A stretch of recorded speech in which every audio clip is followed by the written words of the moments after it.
जाट समाज का एक छोटा बालक था।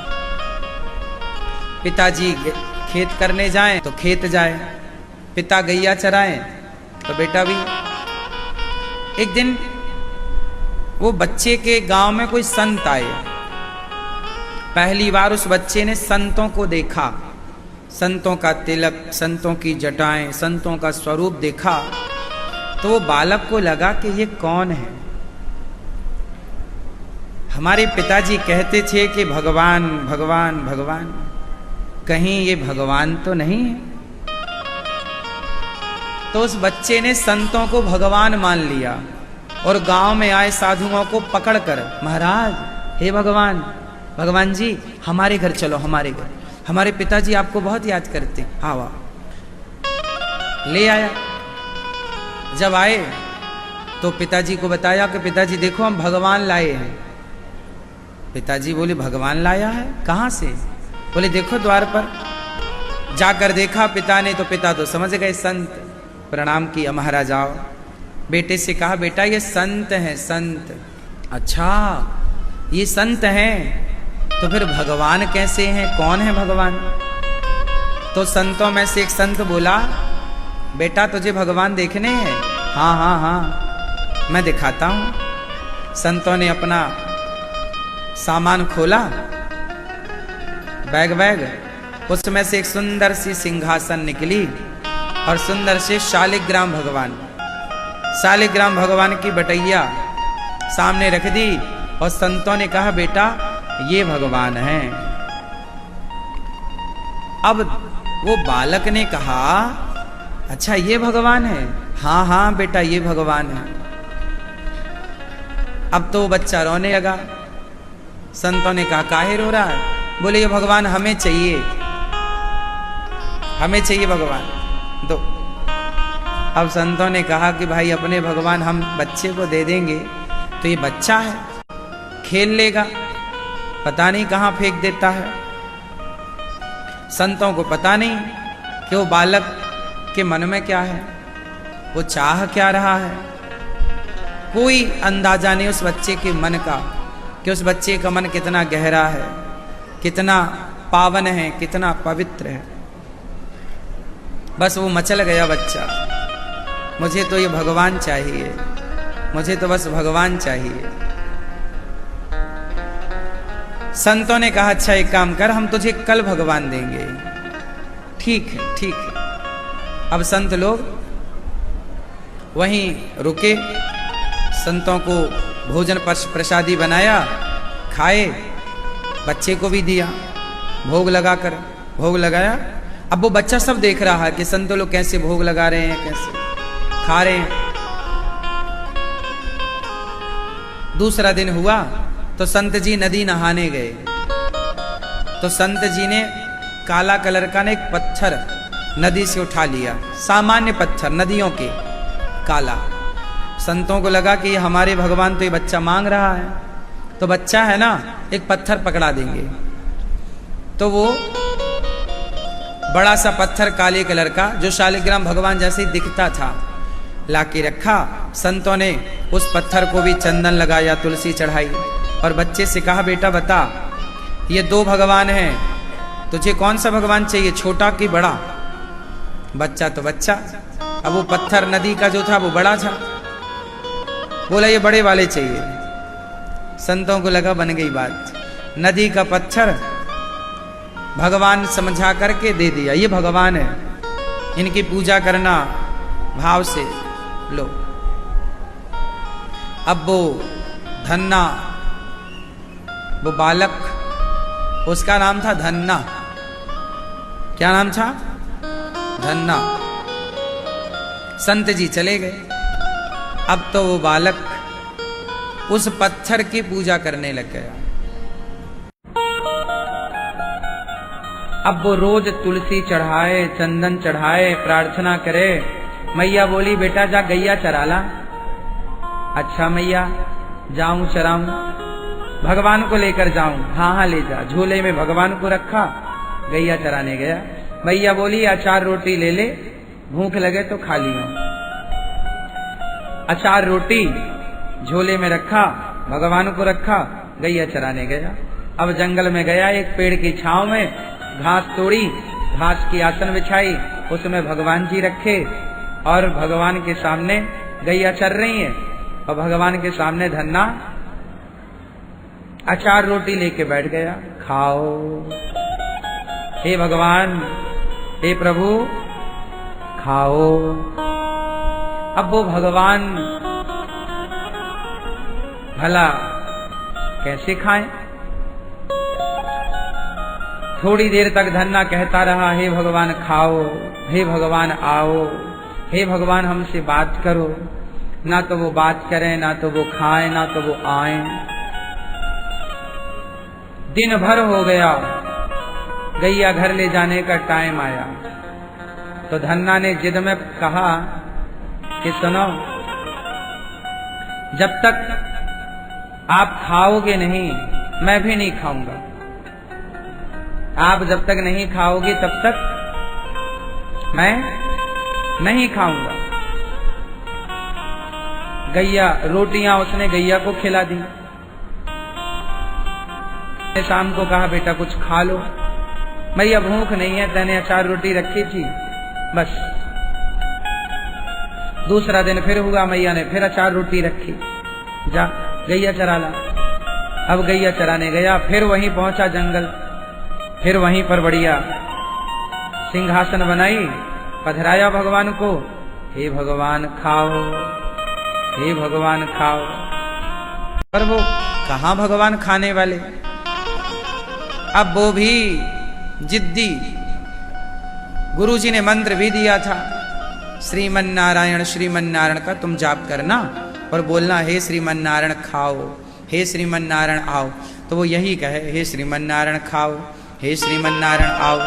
अब वो बस श्रीमन नारायण श्रीमन नारायण श्रीमन नारायण श्रीमन नारायण ऐसे करते करते आज 7 दिन हो गए। बेचारा भूख से तड़प रहा था, बच्चा खाए नहीं। शर्त थी, जब तक आप नहीं खाओगे हम नहीं खाएंगे। आज 7वां दिन था। मैया ने आज फिर अचार रोटी रखी, फिर जंगल गया, फिर सिंहासन बनाई घास की, फिर बिठाया भगवान को, नदी में नहवाता और रोटी अचार रोटी रखता। पत्तल ले आया जंगल के तोड़कर, पत्तल में अचार रोटी, हे भगवान खाओ। अब तो धन्ना रोने लगा, बालक है, हे भगवान बहुत भूख लगी है, आज 7 दिन हो गए आपने कुछ नहीं खाया, आपने भी कुछ नहीं खाया, हमें भी बड़ी भूख लगी है। जब हमें इतनी भूख लगी है तो आपको कितनी भूख लग रही होगी। हे भगवान, हम नहीं जानते पूजा, हम कोई बड़े संत थोड़ी हैं, हम पाठ भी नहीं जानते, आप कैसे प्रसन्न होते हैं हम वो भी नहीं जानते, हम कोई स्तुति करना नहीं जानते, कोई पढ़े लिखे नहीं हैं। हे भगवान कृपा करो, हमारी नमक रोटी अचार रोटी स्वीकार करो। अब वो बेचारा धन्ना प्रार्थना करने लगा, लेकिन आज की प्रार्थना वो नदी के पत्थर से भावना यदि पावन है तो भगवान भावना की ज्योत को जलाकर देखिए और बोलती हैं मूर्तियां बुलाकर देखिए। आज वो पत्थर की मूर्ति से भगवान प्रकट हो गए। बांसुरी कमर में खुशी है, मोर पंख माथे पर है और वही बाल रूप जिस रूप से गैया चराने कभी कन्हैया जाया करते थे, वही नटखट छोटा सा पांव में पायल बंधी है, आंख में काजल लगी है, मानो मैया यशोदा ने अभी सिंगार करके भेजा हो। बगल में बाजूबंद हैं, भगवान के बालों का जूड़ा बना हुआ है और उस पर मोर पंख लगा है, गले में सुंदर मोतियों की माला है और भगवान प्रकट हो गए टेढ़ी टांग वाले। धन्ना ने देखा, अच्छा आप भगवान हैं, भगवान उसकी सरलता पर रीझ गए। हाँ धन्ना, मैं वही भगवान हूं जिसका तुम 7 दिन से भूखे रहकर इंतजार कर रहे थे। अब तो धन्ना चरणों में गिर पड़ा। भगवान ने उठाकर धन्ना को हृदय से लगाया। भगवान से धन्ना ने कहा, प्रभु आपने इतनी देर क्यों लगा दी आने में, जल्दी आ जाते। देखो कितने दिन से आपने कुछ खाया नहीं, चलो पहले खा लेते हैं फिर बात करते हैं। वो घास की आसन पर बिठाता है, रोटी नमक रोटी और अचार निकालता है, भगवान को खिलाता है। भगवान रोटी अपने हाथ से तोड़ता जाए और धन्ना अपने हाथों से भगवान को खवाए। भगवान बोले, मैं तो भूखा था लेकिन तुम भी तो भूखे हो, तो एक रोटी भगवान तोड़ें तो वो अचार लगा के धन्ना को खवाएं। भगवान धन्ना को खवा रहे हैं और धन्ना भगवान को खवा रहे हैं। भक्त भगवान की सेवा कर रहे हैं और भगवान भक्त की सेवा में लगे हुए। भगवान बोले, धन्ना बहुत अच्छी रोटी है तुम्हारी, बड़ी भूख थी मुझे, भूख थी प्रभु, तो इतनी देर कैसे लगा दी। धन्ना, मैंने देर इसलिए लगाई, मैं देखना चाहता था कि तेरा विचार कच्चा है कि पक्का। कुछ लोग भक्ति करते तो हैं, आज विचार आया, खूब माला जप रहे हैं, खूब नाम कीर्तन, फिर दूसरे दिन फिर उनकी भक्ति शून्य, दूसरे दिन कुछ नहीं। आज भक्ति उमड़ती है, आज भक्ति का भूत चढ़ता है, 2 दिन में उतर जाती है। तो मैं देखना चाहता था कि तुम्हारी भक्ति कहीं भूत की तरह तो नहीं है कि आज भक्ति का भूत सवार हुआ कल उतर गया। पर तुमने अब छोटा बच्चा कितना भूखा, छोटे बच्चे से भूख कहां सहन होती है। छोटा बच्चा तो सब भूख नहीं रह सकता ना, भूखा कितना, उसका भी एक टाइम है भाई, घंटे 2 घंटे रह सकता है, और लो तो 4-6 घंटे रह सकता है, चलो 1 दिन ना 2 तो रह लेगा, पर 7 दिन तो बच्चा भूखा बड़ा कठिन है। और वो भी तब जब सामने रोटी रखी हो। चलो रोटी ना हो खाने को तो मजबूरी में कोई भूखा रह भी जाए, चलो भाई है ही नहीं, खाए तो खाए क्या, पर जिसके पास खाने को है और वो भूखा रहे। तब भगवान बोले, धन्ना तुम्हारे अंदर जो भक्ति है वो कच्ची नहीं पक्की है, और जब मैंने कन्फर्म कर लिया कि तुम्हारी श्रद्धा अडिग है, तुम्हारी भक्ति पक्की है, तब मैं तुम्हारे सामने आ गया। आज लोग भक्ति करते तो हैं पर उनकी भक्ति कच्ची रह जाती है।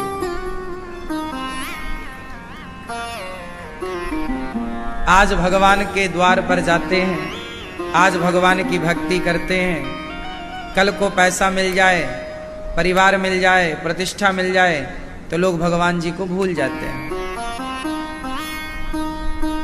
एक दिन धन्ना ने पूछा, हे भगवान, हे प्रभु, ये बताओ आपको सबसे अच्छा क्या लगता है, क्या पसंद है आपको, क्या खाने में अच्छा लगता है, खाने में क्या पसंद है आपको, और आप अपने भक्तों से क्या चाहते हैं। मैं आपका हूं, धन्ना बोला, आप मेरे से क्या चाहते हैं। तब भगवान ने कहा कि मैं अपने भक्तों से केवल एक चीज चाहता हूं। क्या? धन्ना तुम मेरी एक बात मानोगे? हाँ। तो जो मुझे पसंद है वो करोगे? हाँ। तो मुझे एक चीज बहुत पसंद है। क्या? भगवान बोले, सेवा। सेवा कैसे?